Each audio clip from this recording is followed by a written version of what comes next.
Wow, what a game. The Penguins come to New York, win game 3, and take a huge 2-1 series lead. So puck drops, Penguins are on the road, and it's Zar Bluger-Tanev, the fourth line, getting in on the action. And before I even say anything, I just want to say another underrated part about that Jeff Carter trade was the fact that it allows you to put Zar Bluger-Tanev as your fourth line. But anyways, we get into the game. 2 minutes in, it's that line, Zar and Tanev, relentless forechecking, causing the turnover. Puck gets to the point to Chris Letang. Simple little wrister from the point. We thought it tipped off Zar. It was his goal for a bit before they changed it to Chris Letang's goal. That was the only goal for the first period. There was a bunch of chances exchanged, but for the most part, good first period by the Penguins. You know, anytime you escape the opening period of a road game up 1-0, no matter how you played, that's always a success, always a win.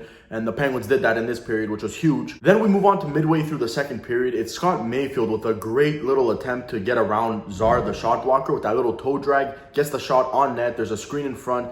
Beats Jari high glove. Then just 2 minutes later, it's Jeff Carter off the wing, looking like Phil Kessel on that shot. Absolute snipe, posting in. Actually, you know what? It looked a lot like Kapanen's goal from game 1, the one that tied it up. Posting in, blocker side and everything. And what a pickup Jeff Carter was. He can do whatever you need from him. And on this one, he gets the huge goal to give the Penguins the lead. Then we move into about 2 minutes left in the second period. It's Jason Zucker who gives the puck to Evgeny Malkin, who, by the way, is actually playing in this game. Completely forgot to mention that. Welcome back, Gino. So nice to have him back. But it's Jason Zucker who gets the puck from him. Absolutely beautiful display of hands and picks the corner, gives the Penguins the 3-1 lead with 2 minutes left in the second. Now, we haven't seen much of that from Jason Zucker this year, and it's so nice to see him do what he just did in the most important time. He started off the year very poor with that second line with Malkin, Kapanen. All had slow starts. It was Zucker who got injured for a lengthy amount of time. Right before that injury was kind of picking up a bit of confidence. You could see him and Gino were both playing pretty well. But like I said, he goes down. He comes back. When he comes back, he wasn't playing bad. He was noticeable, but the production wasn't there. And we need him to produce. He can't just be a depth player on this team. He needs to produce. And I really hope that's the confidence booster, because if Jason Zucker gets going offensively, let me tell you, man, watch out, because the Penguins have so much offensive threats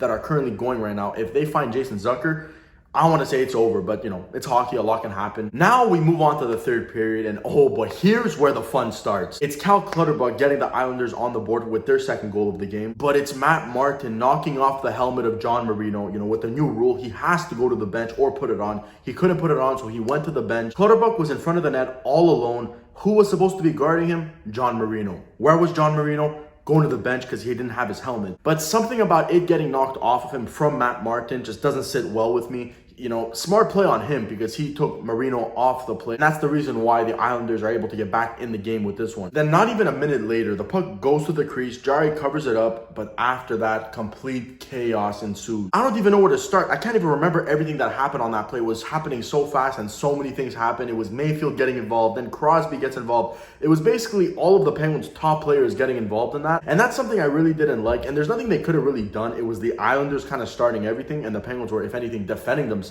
But after that entire scrum, that was 10 minutes of just them trying to figure out what the penalties were.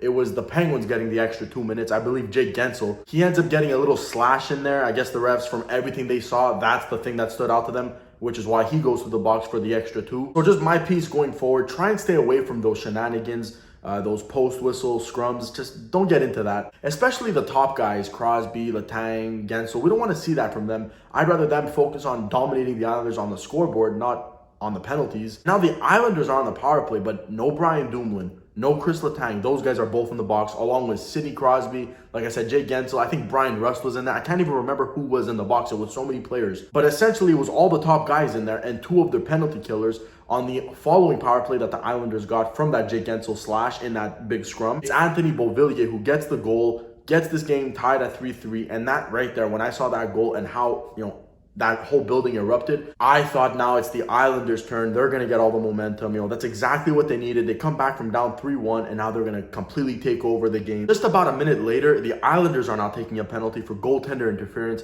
Penguins go to the power play now. It's Malkin to Jeff Carter. What a snipe. Gets the Penguins the lead again. That was Malkin's second point of the game. So nice to see him get involved. And Jeff Carter, man, second goal of the game. What a snipe. And just when you think the Islanders have the momentum, bad penalty for them to take, but I love that the Penguins finally take advantage of that power play. Now all the Penguins have to do is kill off the remainder of the period. Jared McCann ends up taking a penalty, but huge kill from the penalty killers, and Tristan Jarry making some nice saves. But a couple minutes later, it's Mayfield with the point shot. hits Clutterbuck, and it's in. Tie game once again. Some were saying that it was goalie interference. Good on Mike Sullivan for not challenging it. It really wasn't. It was more Jari going out of his way to push the Islander player, which is fine. You know, we see goalies doing that all the time.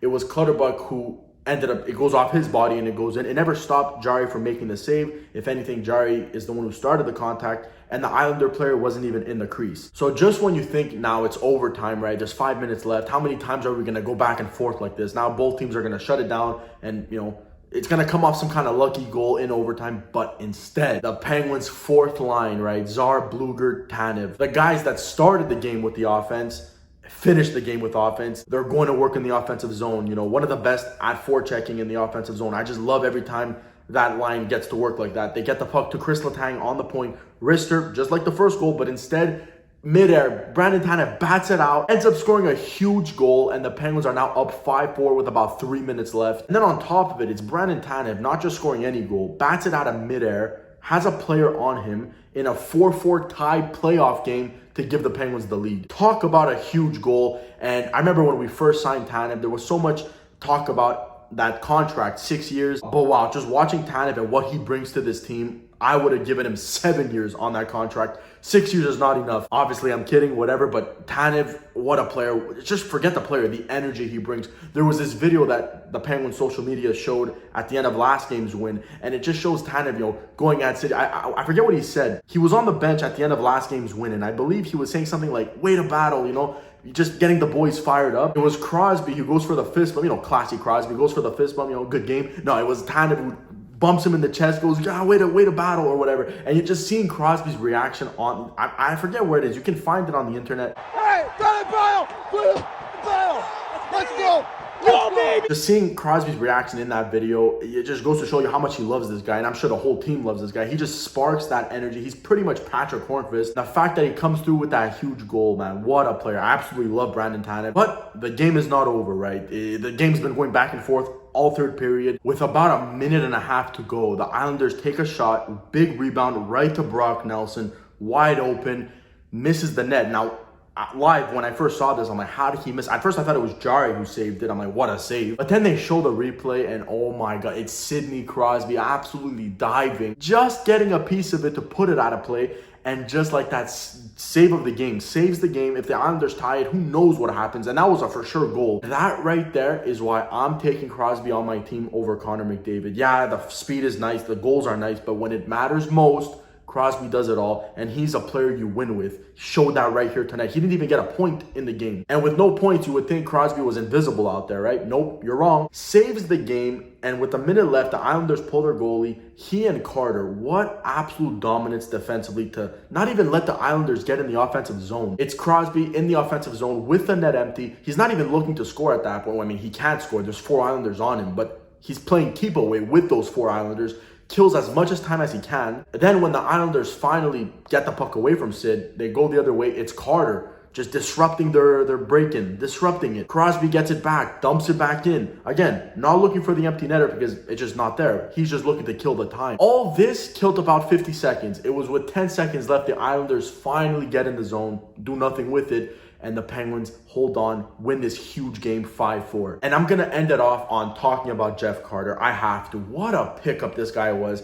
Gets those 2 huge goals. Both goals at the time gave the Penguins the lead. The first one, which made it 2-1, and the second one, which was way bigger, making it 4-3 on the power play. It's not even the goals that I love about Jeff Carter, man. Like I mentioned, it was him and Crosby on the ice at the end to kill off the game, right? Jeff Carter doesn't play on Crosby's line, but like Matt Cullen, if you guys remember, in the back-to-back runs, Mike Sullivan would put together a Hornqvist, Crosby, Cullen line, which we never saw except for the last minute when the Penguins were trying to kill off the lead. Tonight, we saw Rust, Crosby, Carter. We never see that line, and we will never see that line except when the Penguins are trying to kill the game at the end. And we keep bringing similarities to the 2016 team. And another one right here, Jeff Carter is exactly like a Matt Cullen, but even better. Matt Cullen was great. We love the team dad, but he never scored like this. Jeff Carter can score whenever he wants to, it seems like. Every time he has the puck, I'm getting ready. There might be a goal right now on this play. It's so fun to watch, but you know, that's it for this one. Huge win for the Penguins. They look to take a huge 3-1 series lead on Saturday afternoon game. Comment your opinions, you know, who's the best player in this game? You know, so many to pick from.